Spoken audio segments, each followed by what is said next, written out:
ponto que a gente tem que ter. Então, a gente vai começar aqui quebrando o primeiro dos mitos, que basicamente é o alicerce de toda a teoria dos chemtrails. É o primeiro ponto que qualquer pessoa que entrar na internet e acessar chemtrails vai cair nesse primeiro ponto. É o alicerce de tudo. É a ideia de que, a afirmação de que contrails, ou seja, rastros de condensação, não podem persistir no céu. Eles são curtos e eles se dissipam em questão de segundos. Essa é a teoria. Então, o rastro curto seria um contrail, ou seja, condensação de água. E o rastro longo, que se expande e permanece no céu, seria o rastro químico da conspiração climática global. Essa afirmação, que é basicamente o que sustenta toda a teoria dos chemtrails, claro que existem vários alicerces, mas esse é um dos alicerces mais fortes. A ideia de que contrails não podem persistir no céu por mais do que alguns segundos. Bom, será que isso é verdade? Será que de fato essa alegação da internet é verdadeira? Bom, vamos então buscar as respostas na literatura, nos anais, né, na literatura científica que temos aí, que beira já o estudo da formação de nuvens e da condensação atmosférica. É um estudo que já tem mais de 50 anos, beira seus 70 anos esse tipo de estudo. Então já existe uma vasta literatura que registra e documenta esses fenômenos de condensação atmosférica há mais de 70 anos. Então, é na literatura que nós vamos encontrar as respostas. Então, gente, essa figura aqui é a que normalmente encontramos na internet, né? A figura que mostra dois rastros, né? Um rastro mais longo, que seriam os chemtrails, né? Os rastros químicos, e um rastro mais curto, né? Que seriam os contrails. É a ideia de que os rastros longos seriam os rastros de condensação química, né? Então, onde é que está a verdade? Vamos procurar aqui, dar uma olhada na literatura científica, né? Começando pelos livros mais recentes e vamos indo até os livros mais antigos. Então, vamos dar uma olhada aqui, ó, o que a gente pode ver aqui. Está dizendo ali, ó, contrails podem evaporar rapidamente ou persistir e crescerem, se tornando folhas de cirrus clouds, ou seja, nuvens cirrus. Afirmação do primeiro livro. Vamos para o segundo livro, o manual de Peterson, de 1981. E o que nós encontramos ali? Vamos dar uma olhada. A mesma coisa vai ser encontrado escrito, quer ver? Algumas vezes eles são efêmeros e se dissipam rapidamente, tanto quanto se formaram. Em outras vezes, eles persistem e crescem tamanho suficiente para cobrir uma parte substancial do céu com uma folha de cirrus stratus. Ou seja, a afirmação bem parecida com a do livro anterior, né? E vocês podem perceber que isso vai se seguir em todos os livros, né? Todos eles falam que ou elas podem se evaporar rapidamente, ou as trilhas de condensação podem persistir e se transformar em nuvens cirrus. O próximo livro aqui é o Clouds of the World, é um livro de 1922. Temos aqui já algumas fotos de contrails.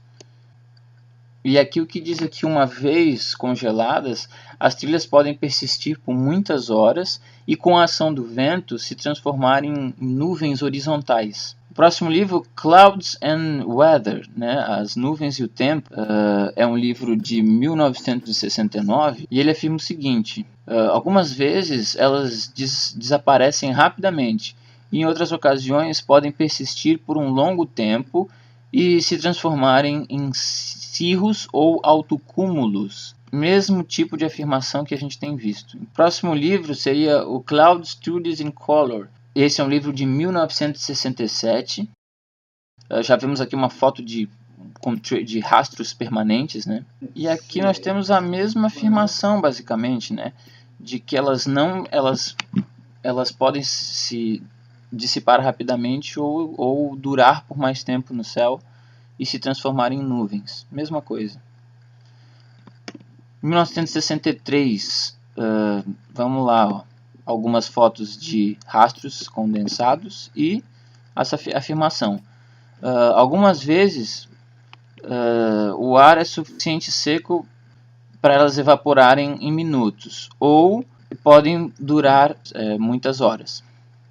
Mesma afirmação, né?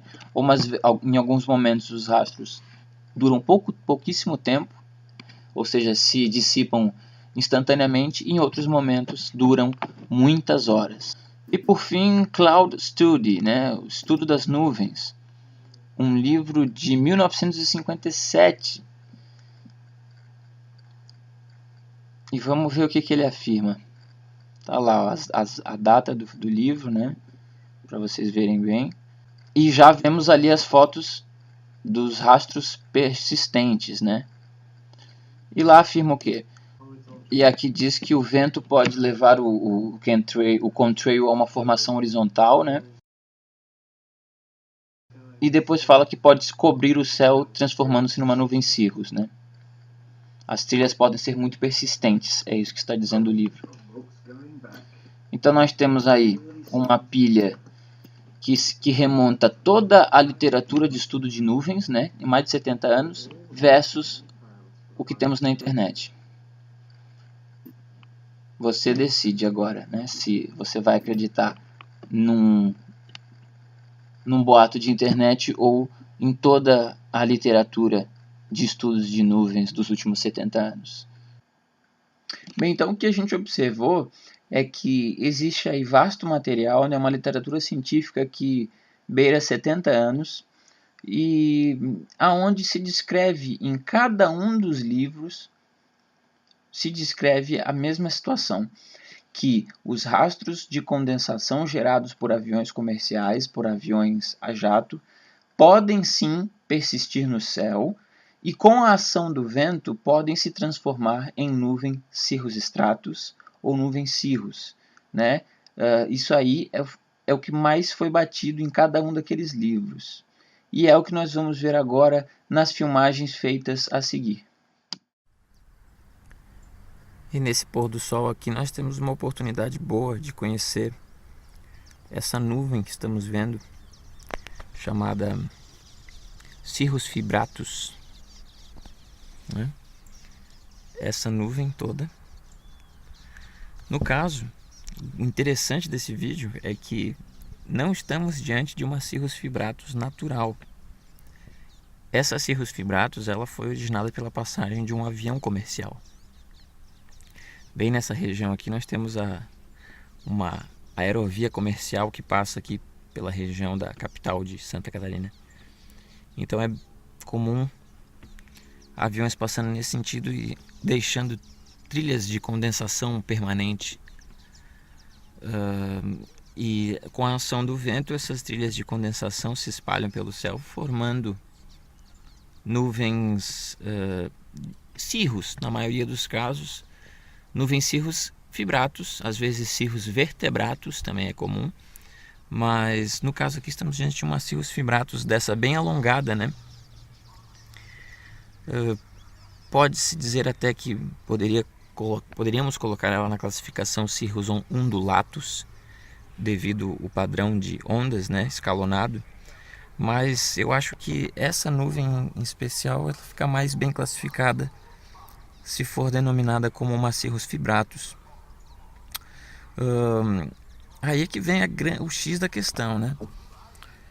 A teoria vigente que se encontra na internet é de que essas Cirrus fibratus aqui, na verdade, seria uma nuvem química originada de um rastro químico deixado por um avião clandestino, né, em função de uma operação conspiratória de pulverização global e manipulação climática.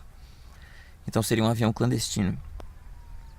Mas o interessante observar é que se nós procurarmos na literatura científica, né, nos registros que já estão aí nos anais da humanidade, se procurarmos os registros da literatura científica, vamos observar que a transformação de rastros de condensação em nuvens cirrus, em tapetes de nuvens cirrus, é algo bem conhecido na literatura.